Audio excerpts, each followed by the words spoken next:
These include physiognomy, phenology, stratification, abundance, sociability, vitality, and vigor.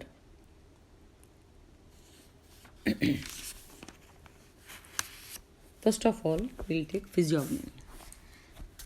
This is the general appearance of vegetation as determined by the growth forms of dominant species.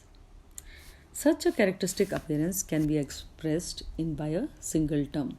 For example, a simple look to such a community of plants where larger trees are dominant with some shrubs would tell that it is a forest. Similarly, on the basis of appearance, we can say whether the studied area is a grassland or a desert.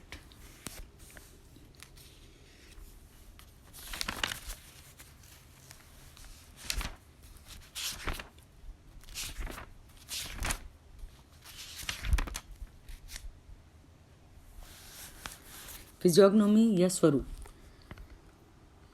वनस्पति का बाह्य प्रकटन जो पादप समुदाय की प्रभावी जातियों के वृद्धि रूपों द्वारा निर्धारित किया जाता है उसे स्वरूप कहते हैं।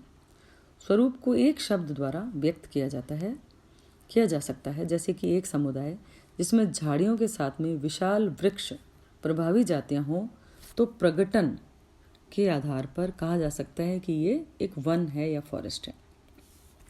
इसी प्रकार अपीयरेंस के आधार पर पादप समुदाय के स्वरूप को हम ग्रासलैंड या मरुस्थल आदि शब्दों से व्यक्त कर सकते हैं।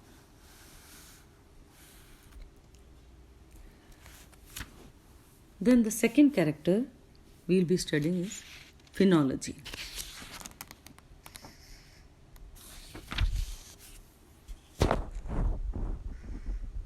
Phenology is the scientific study of seasonal change, that is, the periodic phenomena of organisms in relation to their climate.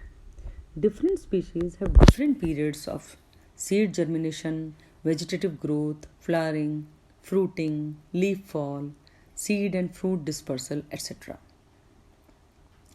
A study of the date and time of all these events is known as phenology.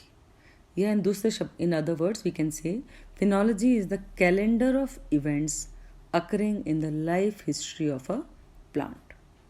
These events are shown by phenograms.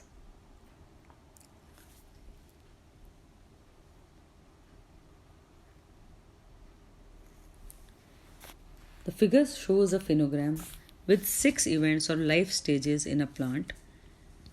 We can see the octahedral, which shows 1, 2, 3, 4, and 5, 6 points.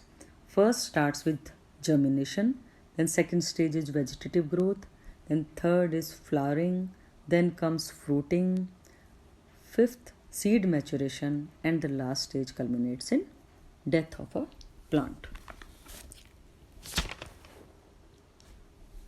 घटना विज्ञान या आवर्तिता प्रत्येक जाति के जीवन इतिहास में कुछ महत्वपूर्ण घटनाएं होती हैं, जैसे कि बीजांकुरण, पर्णों का झड़ना, फूलों का आना, फलों का बनना, बीजों का प्रकीर्णन इत्यादि। इन घटनाओं के समय व प्रक्रम के अध्ययन को घटना विज्ञान या फिनोलॉजी कहते हैं।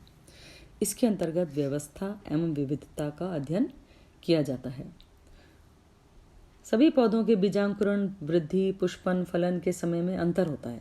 अतः घटना विज्ञान के अंतर्गत प्रत्येक पौधे के जीवन की समस्त व्यवस्थाओं के संबंध में एक आलेख तैयार किया जाता है और जीवन के इन सभी घटना चक्र के अध्ययन को हम क्या कहते हैं? घटना विज्ञान या Finology.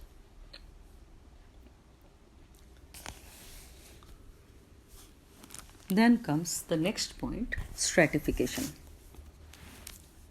Stratification is the way in which plants of different species are arranged in different vertical layers in order to make full use of the available physical and physiological requirements. Vertical projection is constructed and stature of the species may be plotted to find out distribution pattern of stem, roots, etc. of different species. Data on stratification are obtained by using a bisect.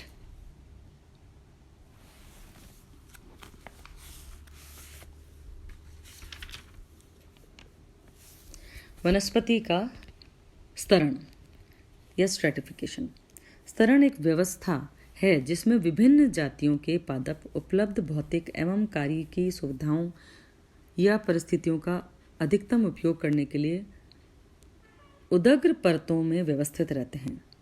पादप समुदाय में सभी पौधे समान ऊंचाई के नहीं होते हैं, अतः ऊंचाई की दृष्टि से भिन्न भिन्न पौधे भिन्न भिन्न स्तरों में व्यवस्थित रहते हैं। उदाहरण के रूप में किसी घने वन में पादपों के कई स्पष्ट स्तर पाए जाते हैं, जैसे कि सर्वाधिक ऊंचाई वाले वृक्षों का स्तर, झाड़ियों का स्तर, शाकीय पौधों का स्तर तथा भूमि पर मांस, शैवाल और लाइकन का स्तर। ये स्तर एक निश्चित क्रम में पाए जाते हैं। कई स्तरों वाले वन को बहुस्तरीय वन या मल्टी स्टोरीड वन कहा जाता है।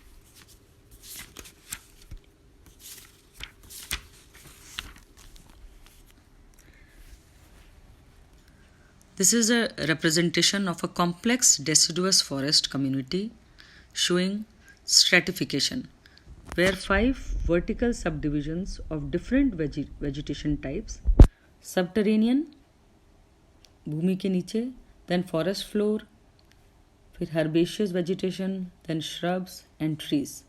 All these 5 can be easily distinguished in the figure. इस चित्र में हम वनों का बहुस्तरीय स्तरण देख सकते हैं।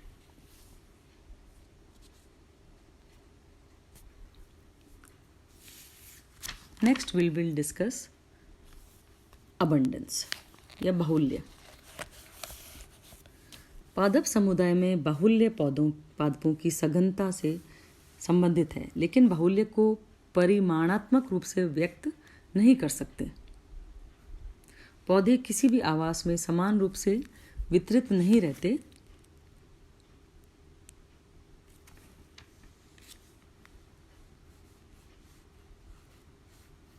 बल्कि छोटे छोटे समूह में जो संख्या में भिन्न होते हैं पाए जाते हैं।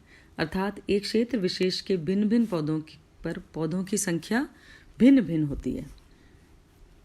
पौधों की संख्या के आधार पर बाहुल्य की 5 अनुमानित वर्गों में विभाजित किया गया है। बहुत दुर्लभ वेरी रेयर, दुर्लभ रेयर, सामान्य कॉमन, आवृत्ति बहुल फ्रीक्वेंट, अत्यधिक बहुल मच फ्रीक्वेंट।